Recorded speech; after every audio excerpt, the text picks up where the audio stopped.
Crito. By Plato. Translated by Benjamin Jowett. Introduction. By Benjamin Jowett. The Crito seems intended to exhibit the character of Socrates in one light only, not as the philosopher, fulfilling a divine mission and trusting in the will of heaven, but simply as the good citizen, who having been unjustly condemned is willing to give up his life in obedience to the laws of the state. The days of Socrates are drawing to a close. The fatal ship has been seen off Sunium, as he is informed by his aged friend and contemporary Crito, who visits him before the dawn has broken. He himself has been warned in a dream that on the third day he must depart. Time is precious, and Crito has come early in order to gain his consent to a plan of escape. This can be easily accomplished by his friends, who will incur no danger in making the attempt to save him, but will be disgraced forever if they allow him to perish. He should think of his duty to his children, and not play into the hands of his enemies. Money is already provided by Crito as well as by Simmias and others, and he will have no difficulty in finding friends in Thessaly and other places. Socrates is afraid that Crito is but pressing upon him the opinions of the many, whereas, all his life long he has followed the dictates of reason only and the opinion of the one wise or skilled man. There was a time when Crito himself had allowed the propriety of this. And although someone will say the many can kill us, that makes no difference, but a good life, in other words, a just and honorable life, is alone to be valued. All considerations of loss of reputation or injury to his children should be dismissed. The only question is whether he would be right in attempting to escape. Crito, who is a disinterested person not having the fear of death before his eyes, shall answer this for him. Before he was condemned they had often held discussions, in which they agreed that no man should either do evil, or return evil for evil, or betray the right. Are these principles to be altered because the circumstances of Socrates are altered? Crito admits that they remain the same. Then is his escape consistent with the maintenance of them? To this Crito is unable or unwilling to reply. Socrates proceeds, suppose the laws of Athens to come and remonstrate with him, they will ask, why does he seek to overturn them? And if he replies, they have injured him, will not the laws answer, yes, but was that the agreement? Has he any objection to make to them which would justify him in overturning them? Was he not brought into the world and educated by their help, and are they not his parents? He might have left Athens and gone where he pleased, but he has lived there for 70 years more constantly than any other citizen. Thus he has clearly shown that he acknowledged the agreement, which he cannot now break without dishonor to himself and danger to his friends. Even in the course of the trial he might have proposed exile as the penalty, but then he declared that he preferred death to exile. And whither will he direct his footsteps? In any well-ordered state the laws will consider him as an enemy. Possibly in a land of misrule like Thessaly he may be welcomed at first, and the unseemly narrative of his escape will be regarded by the inhabitants as an amusing tale. But if he offends them he will have to learn another sort of lesson. Will he continue to give lectures in virtue? That would hardly be decent. And how will his children be the gainers if he takes them into Thessaly and deprives them of Athenian citizenship? Or if he leaves them behind, does he expect that they will be better taken care of by his friends because he is in Thessaly? Will not true friends care for them equally whether he is alive or dead? Finally, they exhort him to think of justice first, and of life and children afterwards. He may now depart in peace and innocence, a sufferer and not a doer of evil. But if he breaks agreements, and returns evil for evil, they will be angry with him while he lives. And their brethren the laws of the world below will receive him as an enemy. Such is the mystic voice which is always murmuring in his ears. That Socrates was not a good citizen was a charge made against him during his lifetime, which has been often repeated in later ages. The crimes of Alcibiades, Critias, and Charmides, who had been his pupils, were still recent in the memory of the now restored democracy. The fact that he had been neutral in the death struggle of Athens was not likely to conciliate popular goodwill. Plato, writing probably in the next generation, undertakes the defense of his friend and master in this particular, not to the Athenians of his day, but to posterity and the world at large. Whether such an incident ever really occurred as the visit of Crito and the proposal of escape is uncertain. Plato could easily have invented far more than that, and in the selection of Crito, the aged friend, as the fittest person to make the proposal to Socrates, we seem to recognize the hand of the artist. Whether anyone who has been subjected by the laws of his country to an unjust judgment is right in attempting to escape is a thesis about which casuists might disagree. Shelley is of opinion that Socrates did well to die, but not for the sophistical reasons which Plato has put into his mouth.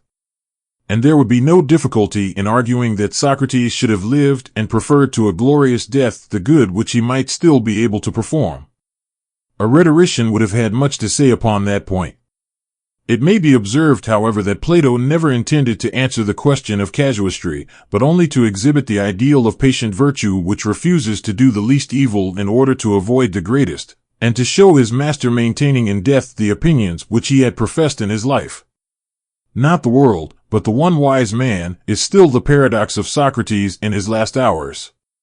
He must be guided by reason, although her conclusions may be fatal to him. The remarkable sentiment that the wicked can do neither good nor evil is true, if taken in the sense, which he means, of moral evil. In his own words, they cannot make a man wise or foolish. This little dialogue is a perfect piece of dialectic, in which, granting that common principle, there is no escaping from the conclusion. It is anticipated at the beginning by the dream of Socrates and the parody of Homer. The personification of the laws, and of their brethren the laws in the world below, is one of the noblest and boldest figures of speech which occur in Plato. Crito. By Plato. Persons of the dialogue, Socrates, Crito. Scene, the prison of Socrates. Why have you come at this hour, Crito? It must be quite early. Yes, certainly. What is the exact time? The dawn is breaking. I wonder that the keeper of the prison would let you in. He knows me, because I often come, Socrates. Moreover, I have done him a kindness. And are you only just arrived? No, I came some time ago. Then why did you sit and say nothing, instead of at once awakening me? I should not have liked myself, Socrates, to be in such great trouble and unrest as you are. Indeed I should not. I have been watching with amazement your peaceful slumbers. And for that reason I did not awake you, because I wished to minimize the pain. I have always thought you to be of a happy disposition, but never did I see anything like the easy, tranquil manner in which you bear this calamity. Why, Crito, when a man has reached my age he ought not to be repining at the approach of death.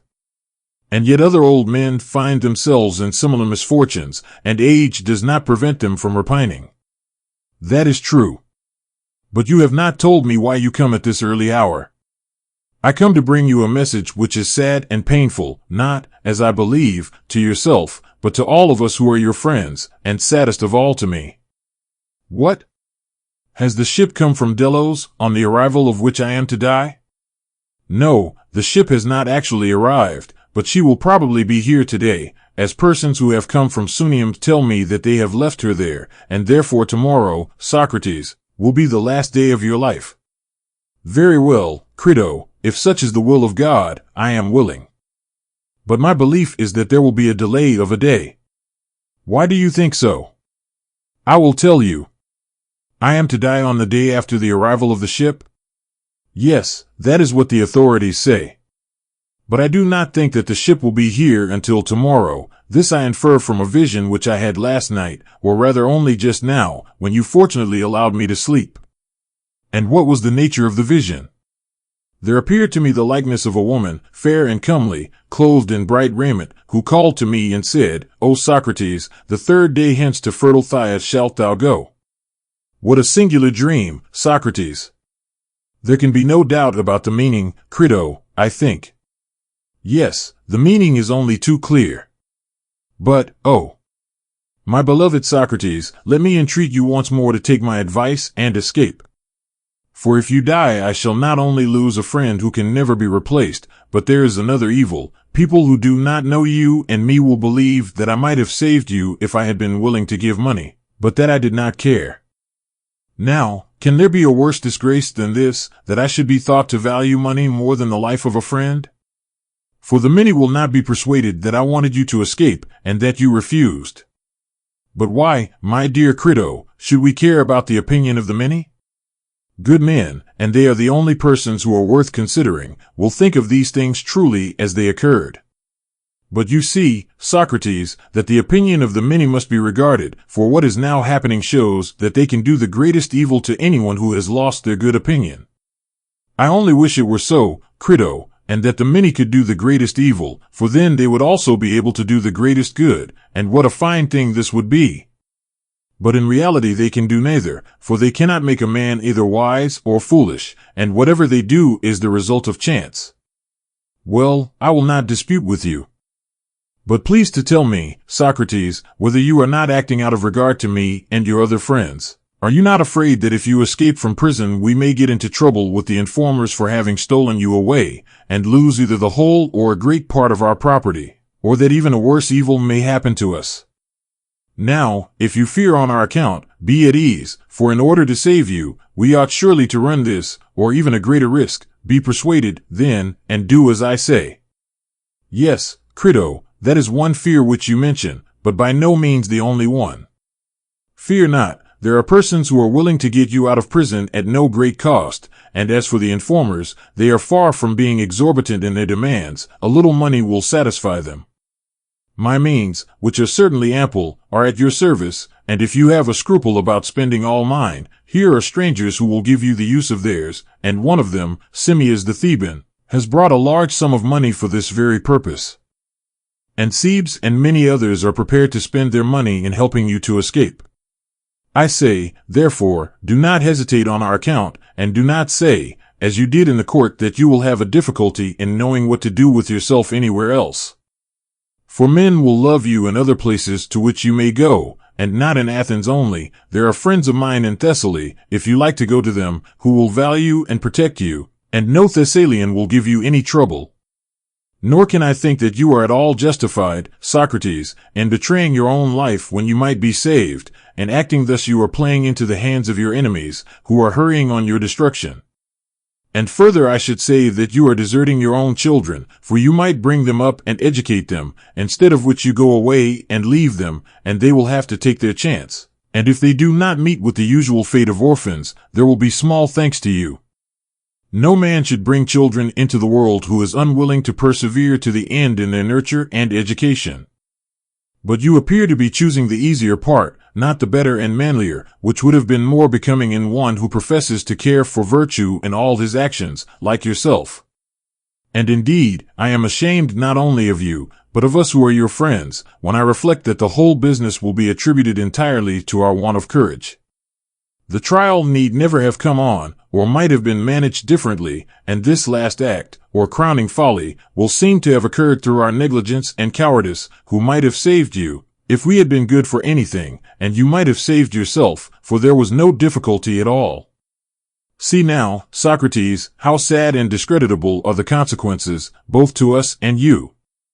Make up your mind then, or rather have your mind already made up, for the time of deliberation is over, and there is only one thing to be done, which must be done this very night, and, if we delay at all, will be no longer practicable or possible. I beseech you therefore, Socrates, be persuaded by me, and do as I say.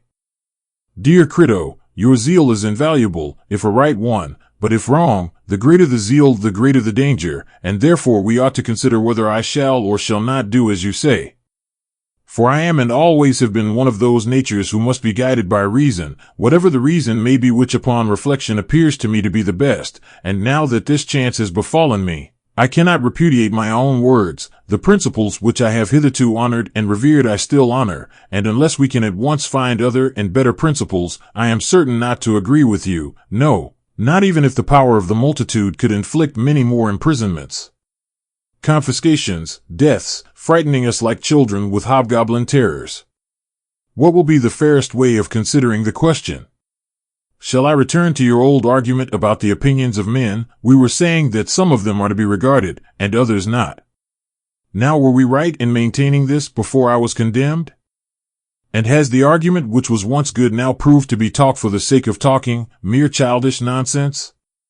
That is what I want to consider with your help, Crito, whether, under my present circumstances, the argument appears to be in any way different or not, and is to be allowed by me or disallowed. That argument, which, as I believe, is maintained by many persons of authority, was to the effect, as I was saying, that the opinions of some men are to be regarded, and of other men not to be regarded. Now you, Crito, are not going to die tomorrow, at least, there is no human probability of this, and therefore you are disinterested and not liable to be deceived by the circumstances in which you are placed. Tell me then, whether I am right in saying that some opinions, and the opinions of some men only, are to be valued, and that other opinions, and the opinions of other men, are not to be valued. I ask you whether I was right in maintaining this? Certainly. The good are to be regarded, and not the bad. Yes. And the opinions of the wise are good, and the opinions of the unwise are evil? Certainly. And what was said about another matter? Is the pupil who devotes himself to the practice of gymnastics supposed to attend to the praise and blame and opinion of every man, or of one man only, his physician or trainer, whoever he may be? Of one man only. And he ought to fear the censure and welcome the praise of that one only, and not of the many? Clearly so. And he ought to act and train, and eat and drink in the way which seems good to his single master who has understanding, rather than according to the opinion of all other men put together. True. And if he disobeys and disregards the opinion and approval of the one, and regards the opinion of the many who have no understanding, will he not suffer evil? Certainly he will. And what will the evil be, whither tending and what affecting, in the disobedient person? Clearly, affecting the body, that is what is destroyed by the evil. Very good, and is not this true, Crito, of other things which we need not separately enumerate? In questions of just and unjust, fair and foul, good and evil, which are the subjects of our present consultation, ought we to follow the opinion of the many and to fear them, or the opinion of the one man who has understanding? Ought we not to fear and reverence him more than all the rest of the world? And if we desert him, shall we not destroy and injure that principle in us which may be assumed to be improved by justice and deteriorated by injustice? There is such a principle. Certainly there is, Socrates. Take a parallel instance. If, acting under the advice of those who have no understanding, we destroy that which is improved by health and is deteriorated by disease, would life be worth having? And that which has been destroyed is the body. Yes. Could we live, having an evil and corrupted body? Certainly not. And will life be worth having, if that higher part of man be destroyed, which is improved by justice and depraved by injustice? Do we suppose that principle, whatever it may be in man, which has to do with justice and injustice, to be inferior to the body? Certainly not. More honorable than the body? Far more. Then, my friend, we must not regard what the many say of us, but what he, the one man who has understanding of just and unjust, will say, and what the truth will say. And therefore you begin in error when you advise that we should regard the opinion of the many about just and unjust, good and evil, honorable and dishonorable. Well, someone will say, but the many can kill us. Yes, Socrates, that will clearly be the answer. And it is true. But still I find with surprise that the old argument is unshaken as ever. And I should like to know whether I may say the same of another proposition, that not life, but a good life, is to be chiefly valued. Yes, that also remains unshaken. And a good life is equivalent to a just and honorable one, that holds also. Yes, it does. From these premises I proceed to argue the question whether I ought or ought not to try and escape without the consent of the Athenians, and if I am clearly right in escaping, then I will make the attempt. But if not, I will abstain. The other considerations which you mention, of money and loss of character and the duty of educating one's children, are, I fear, only the doctrines of the multitude, who would be as ready to restore people to life, if they were able, as they are to put them to death, and with as little reason. But now, since the argument has thus far prevailed, the only question which remains to be considered is whether we shall do rightly either in escaping or in suffering others to aid in our escape and paying them in money and thanks, or whether in reality we shall not do rightly, and if the latter, then death or any other calamity which may ensue on my remaining here must not be allowed to enter into the calculation. I think that you are right, Socrates. How then shall we proceed? Let us consider the matter together, and do you either refute me if you can, and I will be convinced, or else cease, my dear friend, from repeating to me that I ought to escape against the wishes of the Athenians. For I highly value your attempts to persuade me to do so, but I may not be persuaded against my own better judgment. And now please to consider my first position, and try how you can best answer me. I will. Are we to say that we are never intentionally to do wrong, or that in one way we ought and in another way we ought not to do wrong, or is doing wrong always evil and dishonorable, as I was just now saying, and as has been already acknowledged by us? Are all our former admissions which were made within a few days to be thrown away? And have we, at our age, been earnestly discoursing with one another all our life long only to discover that we are no better than children? Or, in spite of the opinion of the many, and in spite of consequences whether better or worse, shall we insist on the truth of what was then said, that injustice is always an evil and dishonor to him who acts unjustly? Shall we say so or not? Yes. Then we must do no wrong? Certainly not. Nor, when injured, injure in return, as the many imagine, for we must injure no one at all. Clearly not. Again, Crito, may we do evil? Surely not, Socrates. And what of doing evil in return for evil, which is the morality of the many, is that just or not? Not just. For doing evil to another is the same as injuring him? Very true. Then we ought not to retaliate or render evil for evil to anyone, whatever evil we may have suffered from him. But I would have you consider, Crito, whether you really mean what you are saying.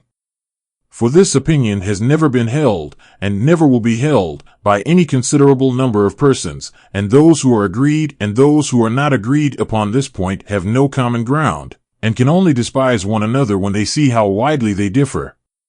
Tell me, then, whether you agree with and assent to my first principle, that neither injury nor retaliation nor warding off evil by evil is ever right. And shall that be the premise of our argument? Or do you decline and dissent from this? For so I have ever thought, and continue to think, but, if you are of another opinion, let me hear what you have to say. If, however, you remain of the same mind as formerly, I will proceed to the next step. You may proceed, for I have not changed my mind. Then I will go on to the next point, which may be put in the form of a question: ought a man to do what he admits to be right, or ought he to betray the right? He ought to do what he thinks right. But if this is true, what is the application? In leaving the prison against the will of the Athenians, do I wrong any? Or rather, do I not wrong those whom I ought least to wrong? Do I not desert the principles which were acknowledged by us to be just? What do you say? I cannot tell, Socrates, for I do not know. Then consider the matter in this way. Imagine that I am about to play truant, and the laws and the government come and interrogate me. Tell us, Socrates, they say, what are you about? Are you not going by an act of yours to overturn us, the laws, and the whole state, as far as in you lies? Do you imagine that a state can subsist and not be overthrown, in which the decisions of law have no power, but are set aside and trampled upon by individuals? What will be our answer, Crito, to these and the like words? Anyone, and especially a rhetorician, will have a good deal to say on behalf of the law which requires a sentence to be carried out. He will argue that this law should not be set aside, and shall we reply, yes, but the state has injured us and given an unjust sentence. Suppose I say that? Very good, Socrates. And was that our agreement with you, the law would answer, or were you to abide by the sentence of the state? And if I were to express my astonishment at their words, the law would probably add, answer, Socrates, instead of opening your eyes, you are in the habit of asking and answering questions. Tell us, what complaint have you to make against us which justifies you in attempting to destroy us and the state? In the first place, did we not bring you into existence? Your father married your mother by our aid and begot you. Say whether you have any objection to urge against those of us who regulate marriage. None, I should reply. or against those of us who after birth regulate the nurture and education of children, in which you also were trained? Were not the laws, which have the charge of education, right in commanding your father to train you in music and gymnastic? Right, I should reply. Well then, since you were brought into the world and nurtured and educated by us, can you deny in the first place that you are our child and slave, as your fathers were before you? And if this is true, you are not on equal terms with us, nor can you think that you have a right to do to us what we are doing to you. Would you have any right to strike or revile or do any other evil to your father or your master, if you had one, because you have been struck or reviled by him, or received some other evil at his hands? You would not say this. And because we think right to destroy you, do you think that you have any right to destroy us in return, and your country as far as in you lies? Will you, O professor of true virtue, pretend that you are justified in this? Has a philosopher like you failed to discover that our country is more to be valued and higher and holier far than mother or father or any ancestor, and more to be regarded in the eyes of the gods and of men of understanding? Also to be soothed, and gently and reverently entreated when angry, even more than a father, and either to be persuaded, or if not persuaded, to be obeyed. And when we are punished by her, whether with imprisonment or stripes, the punishment is to be endured in silence, and if she lead us to wounds or death in battle, thither we follow as is right. Neither may anyone yield or retreat or leave his rank, but whether in battle or in a court of law, or in any other place, he must do what his city and his country order him, or he must change their view of what is just, and if he may do no violence to his father or mother, much less may he do violence to his country. What answer shall we make to this, Crito? Do the laws speak truly, or do they not? I think that they do.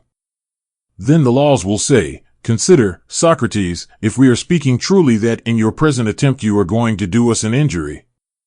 For, having brought you into the world, and nurtured and educated you, and given you and every other citizen a share in every good which we had to give, we further proclaim to any Athenian by the liberty which we allow him, that if he does not like us when he has become of age and has seen the ways of the city, and made our acquaintance, he may go where he pleases and take his goods with him. None of us laws will forbid him or interfere with him.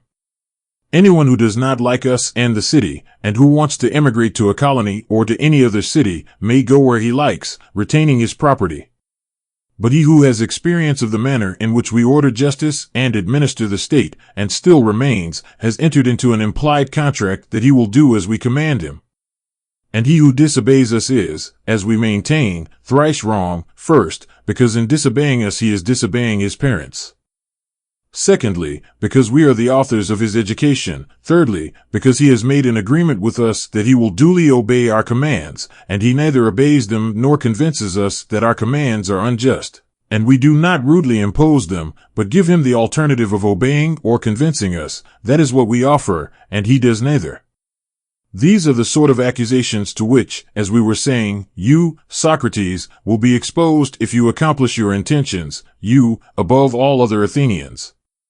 Suppose now I ask, why I rather than anybody else? They will justly retort upon me that I above all other men have acknowledged the agreement. There is clear proof, they will say, Socrates, that we in the city were not displeasing to you. Of all Athenians you have been the most constant resident in the city, which, as you never leave, you may be supposed to love.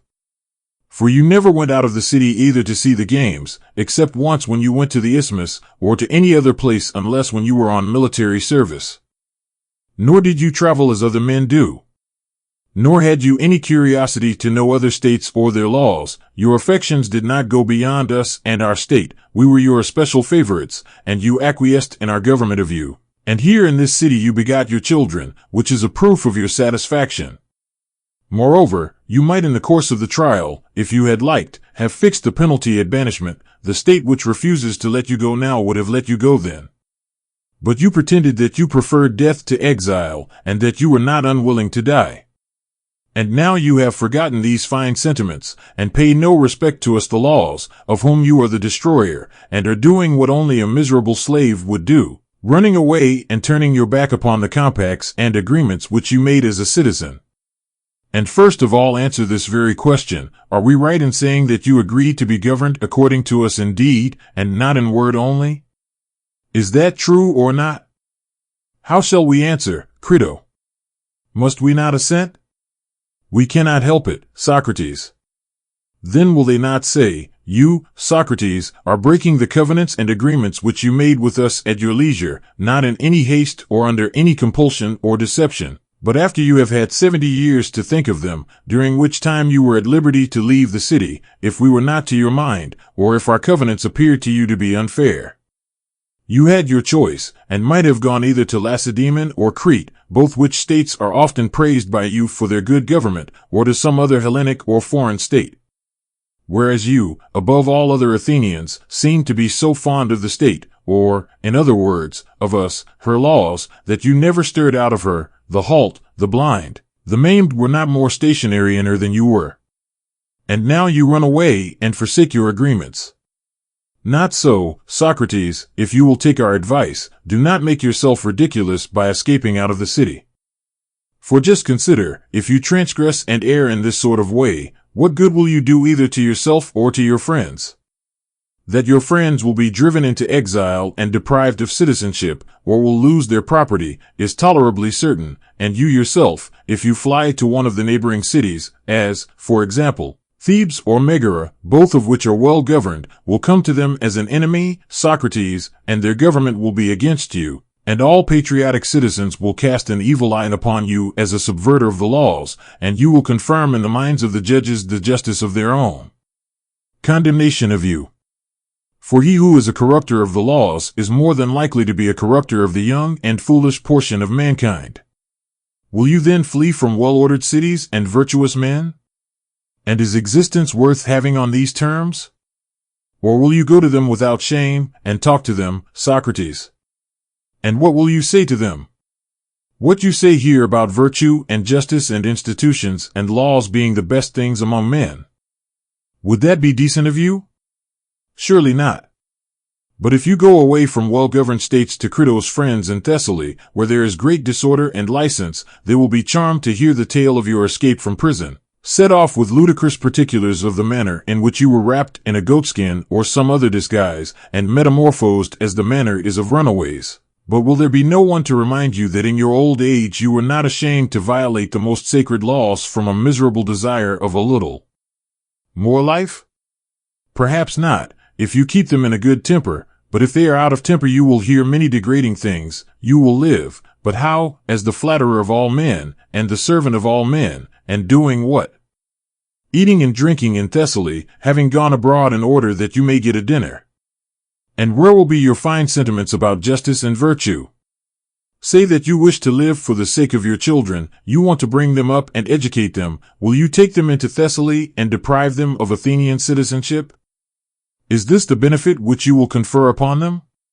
Or are you under the impression that they will be better cared for and educated here if you are still alive, although absent from them, for your friends will take care of them? Do you fancy that if you are an inhabitant of Thessaly they will take care of them, and if you are an inhabitant of the other world that they will not take care of them? Nay, but if they who call themselves friends are good for anything, they will, to be sure they will.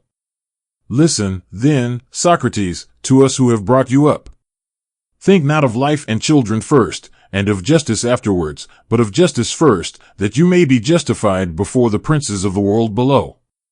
For neither will you nor any that belong to you be happier or holier or juster in this life, or happier in another, if you do as Crito bids. Now you depart in innocence, a sufferer and not a doer of evil, a victim, not of the laws, but of men. But if you go forth, returning evil for evil, and injury for injury, breaking the covenants and agreements which you have made with us, and wronging those whom you ought least of all to wrong, that is to say, yourself, your friends, your country, and us, we shall be angry with you while you live, and our brethren, the laws in the world below, will receive you as an enemy, for they will know that you have done your best to destroy us. Listen, then, to us and not to Crito. This, dear Crito, is the voice which I seem to hear murmuring in my ears, like the sound of the flute in the ears of the mystic. That voice, I say, is humming in my ears, and prevents me from hearing any other. and I know that anything more which you may say will be vain. Yet speak, if you have anything to say. I have nothing to say, Socrates. Leave me then, Crito, to fulfill the will of God, and to follow whither he leads.